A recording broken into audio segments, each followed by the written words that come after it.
The 2012 Tuareg rebellion was the early phase of the Mali War. From January to April 2012, a war was waged against the Malian government by rebels with the goal of attaining independence for the northern region of Mali, known as Azawad. It was led by the National Movement for the Liberation of Azawad, MNLA, and was part of a series of insurgencies by traditionally nomadic Tuaregs which date back at least to 1916. The MNLA was formed by former insurgents and a significant number of heavily armed Tuaregs who fought in the Libyan Civil War.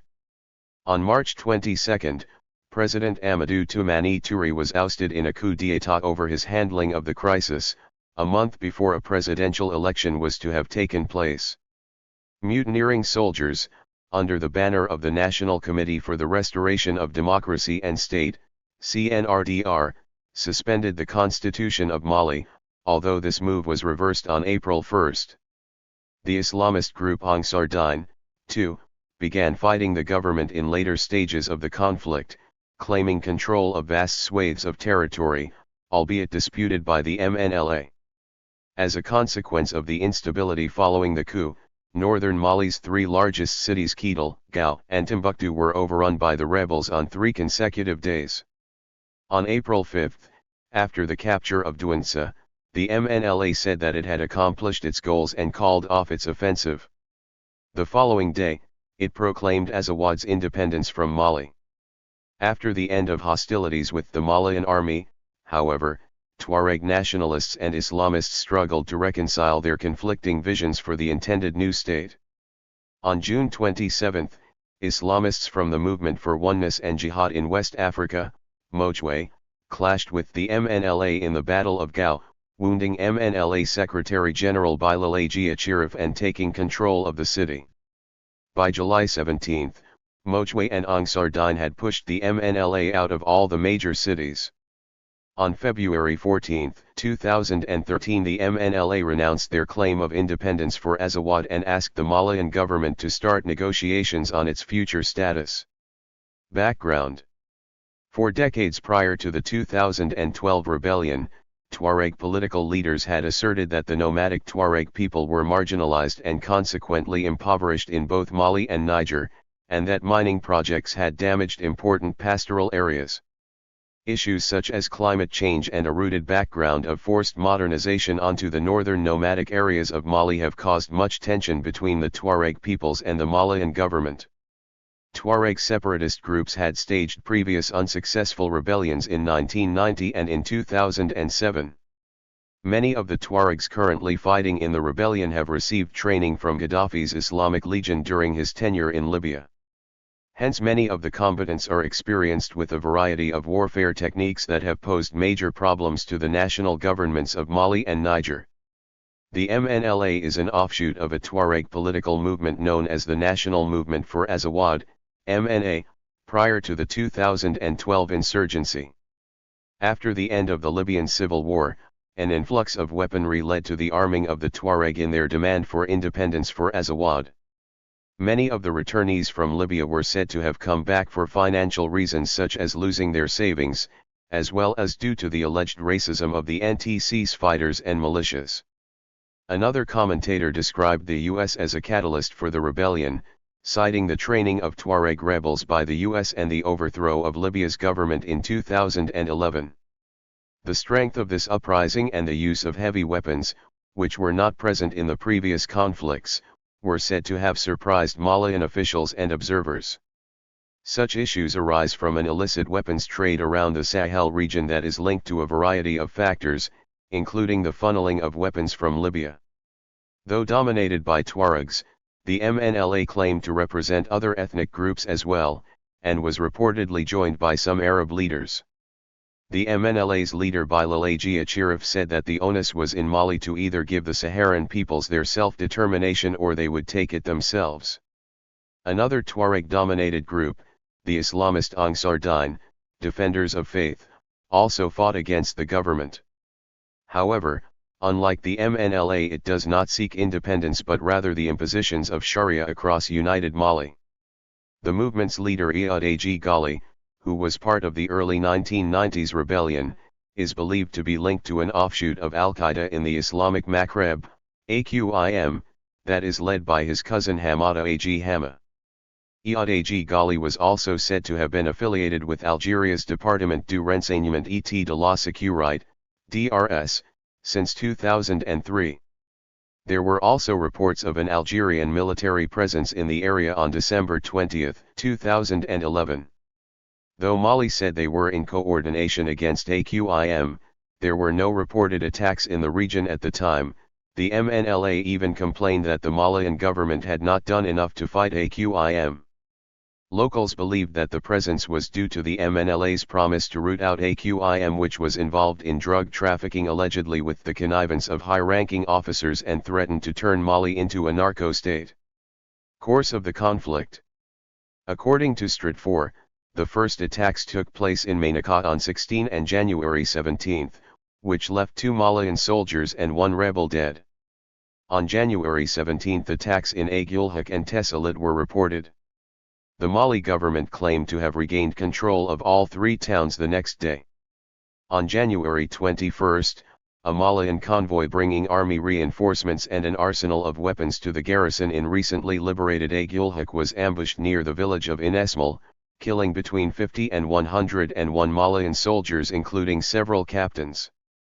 On January 24 the rebels retook Aguelhok after the Malian army ran out of ammunition. On January 24, after the rebels captured Aguelhok, the Islamists group AQIM summarily executed 97 Malian soldiers after they surrendered. The next day the Mali government once again recaptured the city. On January 26, rebels attacked and took control over the northern Mali towns of Andarambukan and Lire after clashes with the military. Stratfor also reported an attack on Niafunk on January 31. The agence France Presse, AFP, reported that the rebels had captured Menaka on February 1. On February 13, the French radio station RFI reported statements by the Malian army that the MNLA had carried out executions of its soldiers on January 24 by slitting their throats or shooting them in the head. French Development Minister Henri de Raincourt mentioned that there had been about 60 deaths, while a Malian officer involved in burying the dead told the AFP that 97 soldiers had been killed. However, the evidence was unverified and partly denied as fabricated by the MNLA. Mali launched air and land counter-operations to take back seized territory, and President Touré then reorganized his senior commanders for the fight against the rebels. In early February 2012, talks were held in Algiers between Malian Foreign Minister Soumaïla Boubaïmaga and a Tuareg rebel group known as the May 23, 2006 Democratic Alliance for Change. The agreement called for a ceasefire and the opening of a dialogue. However, the MNLA rejected the agreement and said that they were not represented in these talks. On February 1, the MNLA took control of the city of Menaka when the Malian army operated what they called a tactical retreat. The violence in the north led to anti-rebellion protests which shut down Bamako, Mali's capital. Dozens of Malian soldiers were also killed in fighting in Aguelhok. Following the Bamako protests, the Interior Minister took the place of the Defense Minister. President Touré also called on the population to not attack any community after some Tuaregs' properties were attacked in the protests. On February 4, the rebels said that they were attacking the city of Kidal, while the Malian army said that their troops were firing heavy weapons to prevent the city from being attacked. As a result of the fighting, 3,500 civilians left the city to cross the border into Mauritania. Previously, an estimated 10,000 civilians had fled to refugee camps in Niger after the fighting in Menaka and Andarambukan. Official Malian sources reported that 20 Tuareg rebels have been killed by the army in the Timbuktu region, most of them being killed by helicopter gunships. On February 8, the MNLA seized the Mali-Algeria border town of Tinzawatan, forcing Malian soldiers to escape into Algeria. A rebel spokesman said that they were able to gain weapons and military vehicles found in the military camps of the city. The fight for the town killed 1 government soldier and 1 rebel. During the month, Niafunk was also captured and then lost again by the rebels. On February 23, Médecins Sans Frontières stated that a girl had been killed and 10 other women and children injured when the Malian Air Force bombed a camp for IDPs in the north. The MNLA had repeatedly accused the Malian government of indiscriminate bombings by Malian attack helicopters piloted by foreign mercenaries. On March 4, a new round of fighting was reported near the formerly rebel-held town of Tessalit. The next day, 3 Malian army units gave up trying to lift the siege. The United States Air Force airdropped supplies via AC-130 in support of the besieged Malian soldiers. On March 11, the MNLA retook Tessalit and its airport after efforts by the government and its allies to resupply the town failed, and the Malian military forces fled towards the border with Algeria. The MNLA announced that they had also captured several soldiers, as well as light and heavy weapons and armored vehicles. About 600 Tuareg fighters took part in the battle. The rebels advanced to about 125 kilometers away from Timbuktu, and their advance was unchecked when they entered without fighting in the towns of Dire and Goundam. A Malian military source said that as the cities were overrun, the military planned to defend Niafunc. The French newspaper Liberation also reported claims that the rebels controlled 1/3 of Mali and that the Malian army was struggling to fight back. One of the 3 government helicopters manned by Ukrainian mercenaries had also broke down, while the 2 others were being kept to protect the south. Ansar-Dine also claimed to have control of the Mali-Algeria border. It was reported that its leaders were planning a prisoner swap with the Malian government.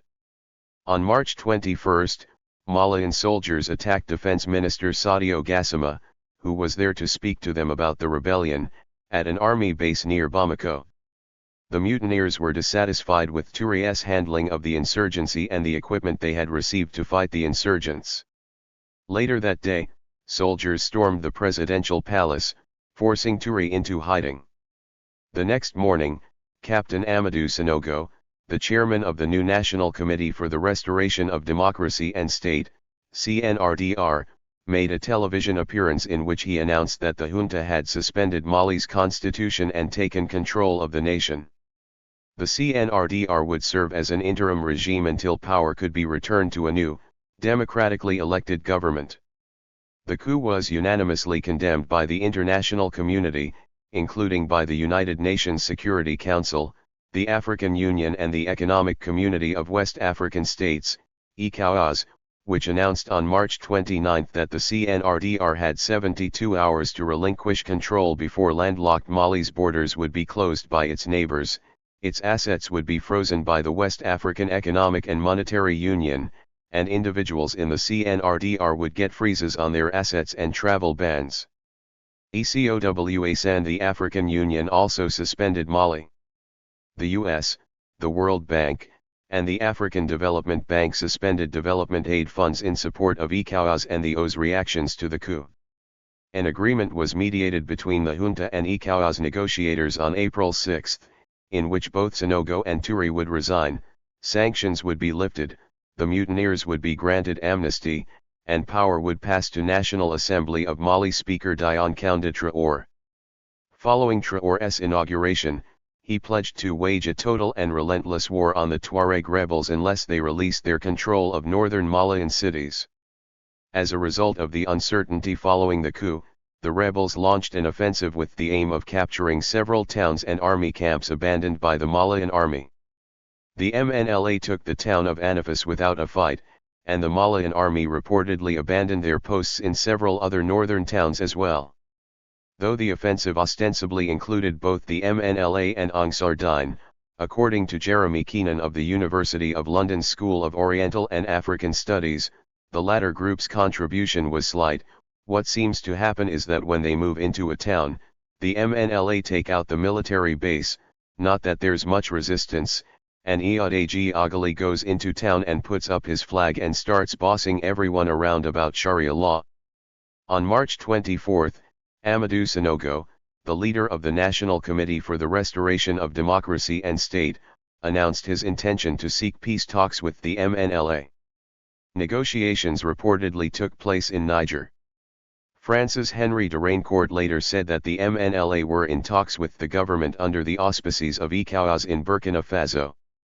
On March 30, the rebels seized control of Kidal, the capital of the Kidal region. Ansardine reportedly entered the town from the south after a day of heavy fighting. Responding to the loss, Sanogo called on Mali's neighbors to provide military aid to save the civilian population and Mali's territorial integrity. On the same day, the MNLA took control of the cities of Ansongo and Bourem in the Gao region, as the army said it was leaving its positions in both cities to support the defense of Gao, which was the headquarters of the Malian army in the north. One administrator in Bourem was reportedly killed by the rebels. In the morning of March 31, rebels entered Gao carrying their Azawad flag. The Mojwe also stated that it was part of the forces attacking and occupying Gao. Though the Malian army then used helicopters to respond to the attack, they abandoned their bases around Gao later in the day.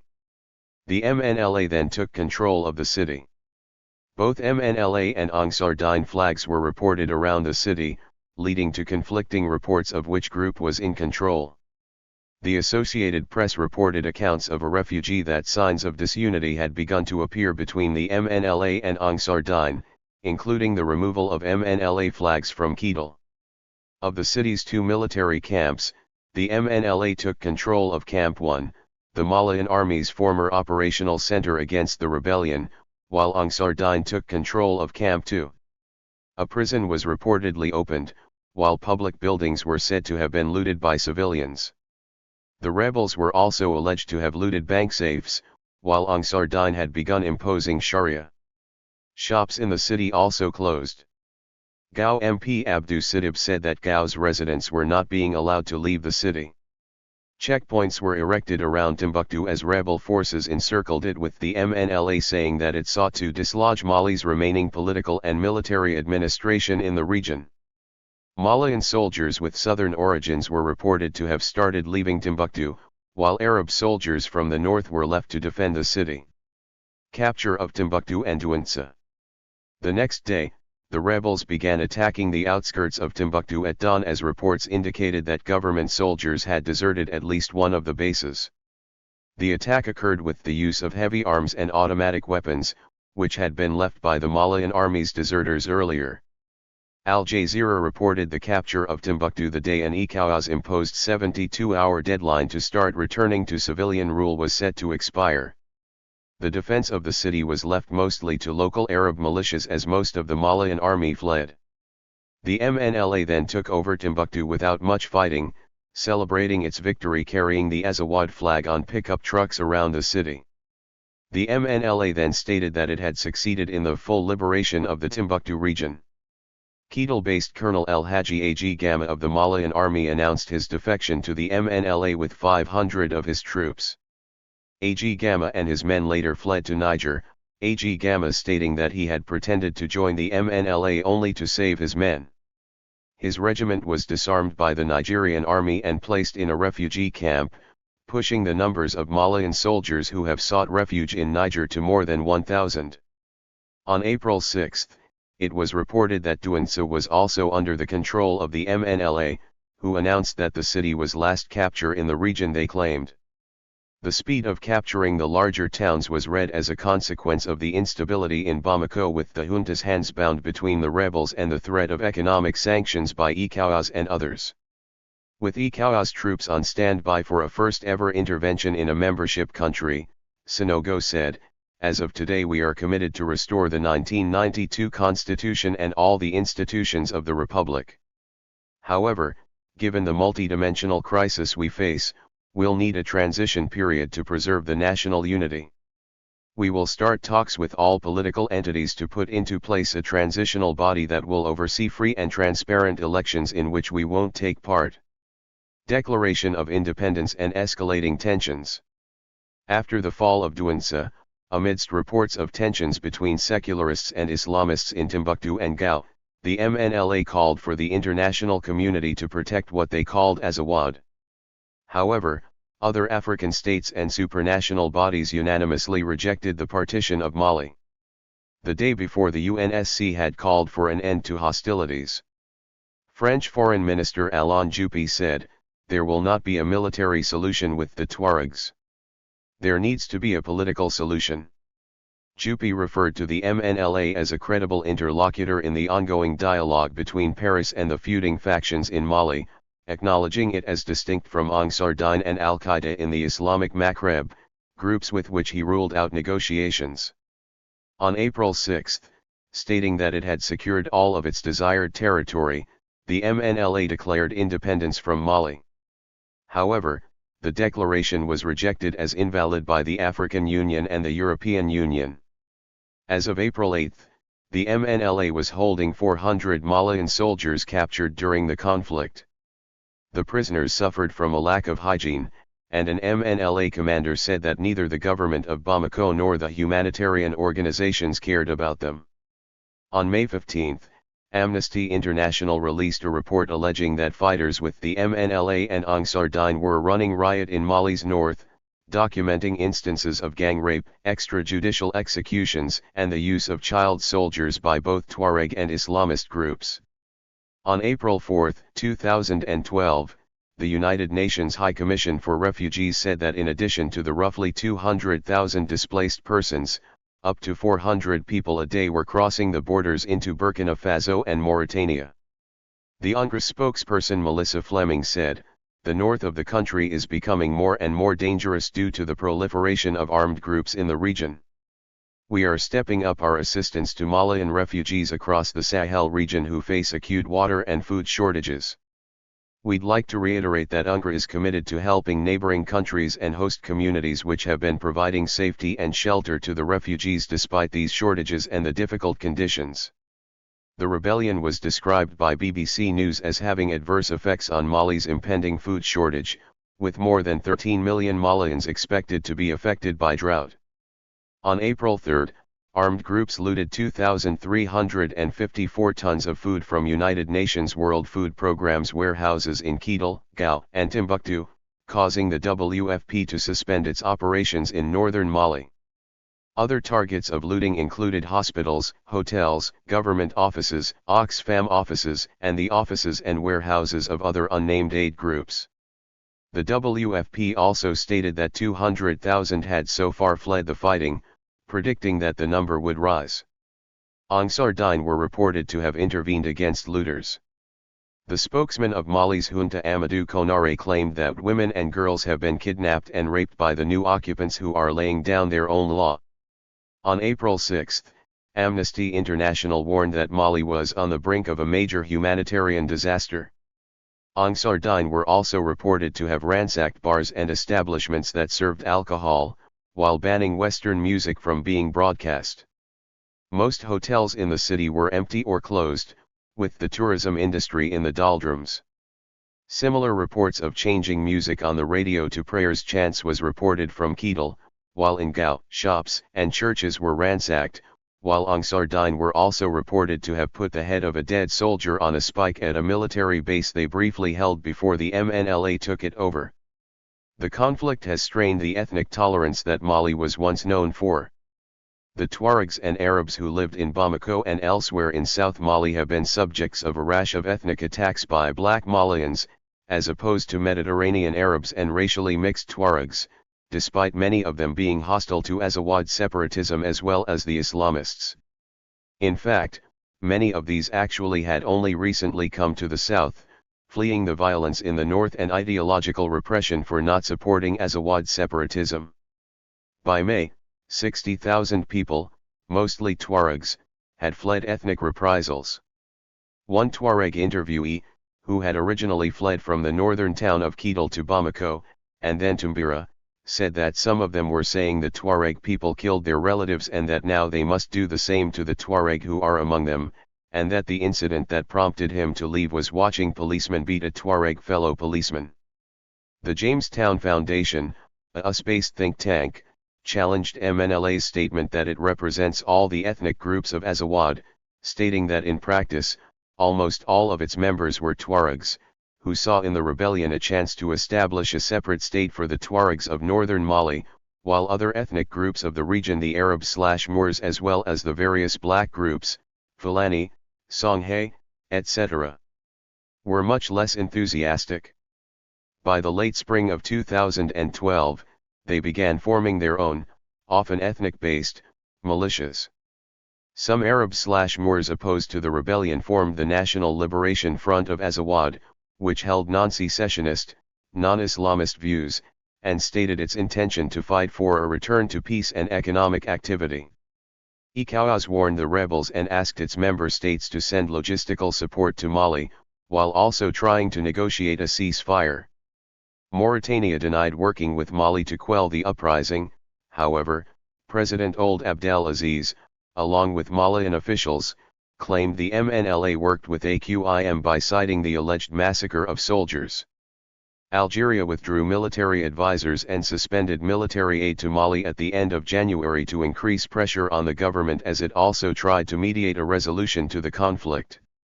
On a February 26 visit to Bamako, French Foreign Minister Alain Juppé suggested the government of Mali negotiate with the MNLA. However, he was criticized for trying to legitimize a rebellion seen in the south as run by sectarian opportunists. After the coup and the advances by the rebels, the United States followed a warning that the region was becoming an al-Qaeda base with its support of ECOWAS efforts as it was further worried by the rebel advances. In early April, the ousted had imposed targeted sanctions on the leaders of the rebel groups. The United Nations Security Council held an emergency session over the dual crisis on April 4 after France called for the meeting.